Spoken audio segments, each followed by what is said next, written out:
Birbaşa sizdən soruşaq. Sularımızda vəziyyət necədir? Sağlamdırmı sularımız? Hər şeydə. Yağlarımızda. Hər şeydə. Mikrofonu zəhmət olmasa götürün. olmasa. Və əvvəldən başlayın fikrinizi.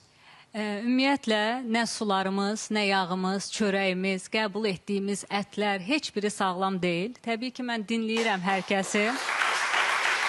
Özüm qida üzrə də geniş araşdırmalar apardığıma görə su ilə bağlı marka adı çəkməyəcəm. Azərbaycanda satılan suların yalnız və yalnız ikisi içməyə yararlıdır. Qalanlarını heç bəylərimiz yəqin maşından istifadə edir. Heç maşınına belə tökməyə yaramır ki, o qədər çox codluluğu var. Siz bunu öz araşdırmalarınızı əsasən bildirirsiniz. Mən ona görə deyirəm ki, yəni aparmışam, onun ikisi hələ onlara nisbətən yaxşıdır. Bu araşdırma necə araşdırmadır?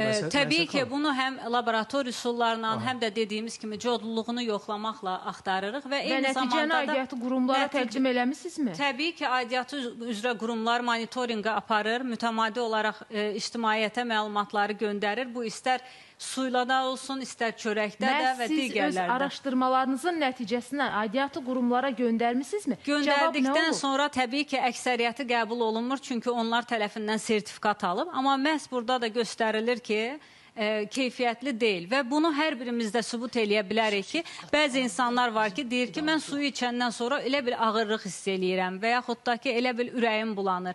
Bu o deməkdir ki, həmin suyun tərkibi təmiz deyil, sadəcə olaraq düzgün şəkildə qablaşdırılmayıb və eyni zamanda da həm xlorlanıb, bütün vitamin və mineralı da öldürülüb, hələ bu olsa belə yaxşıdır. Bəzən də heç bir emal prosesi keçmədən doldurulub satılır ki, bu da bir problemdir. Amma digər məsələyə gəldikdə isə bugünkü bu ürək tutmalarıdır, ürək damar xəstəlikləridir, müasir dövrümüzdə cavanlaşan ölümdür, xərçəng xəstəliyidir, eyni zamanda autizm, Down sindromlu xəstəliklərin sayının sürətlə çoxalması birinci növbədə qidadır. Nəyə görə qidadır? Çünki qidalarımızın tərkibi tamamilə sıradan çıxıb və eyni zamanda da dünyada güclü qüvvələr var ki, dərman şirkəti ilə qida şirkətləri var ki, bütün hər yerdə satılan, bunların başında bir adam durur. Və həmin qidalarla xəstəliyi yaymaqla digər xəstəliklərin də dərmanları satılır. Nəyə görə əvvəllər bu qədər autizmli, Down sindromlu xəstələr yox idi? Çünki geni dəyişdirilmiş orqanizmli məhsullar yox idi.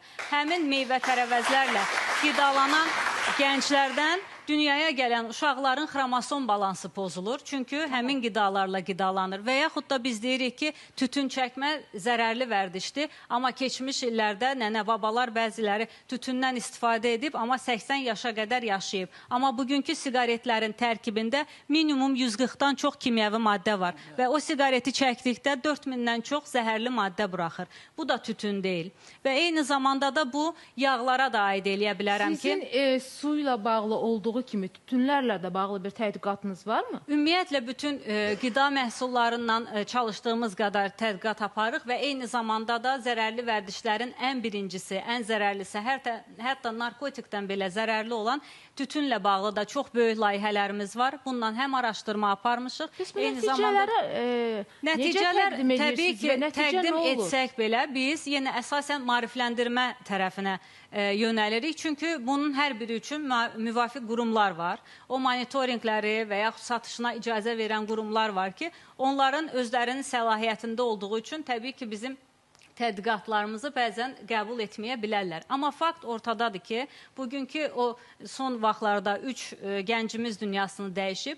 Bunun biri aşkar olundu ki, narkotikdəndir. Digərləri isə enerji içkisi adı altında, adı enerjidir. Amma insanların, demək olar ki, gənclərin əksəriyyəti düzgün qidalanmır, immun sistemi zəifdir və gün ərzində normal qidalanmadan birdən-birə həmin o zəhərli məhsulu içdikdə təbii ki, birdən-birə də ürək tutması baş verir. Siz bu rəsmi məlumatları hardan almışsınız Məsələt xanım? Çox maraqlıdır, çünki biz belə məlumatları əldə edə bilməmişik. Bizim qida təhlükəsizliyi hərəkatımızın 21 mindən çox üzvü var və təbii ki, müəyyən şikayətlər olduqda biz sosial şəbəkələrdə də paylaşırıq. İstər qida ilə bağlı. Yəni sizin səsləndirdiyiniz iddialar bugünə qədər cəmiyyətə rəsmi olaraq açıqlanmayıb. Biz də bu məlumatı sizdən alırıq. Bu sizin iddialarınız, biz rəsmi olaraq təbii ki, onu qəbul eləmirik.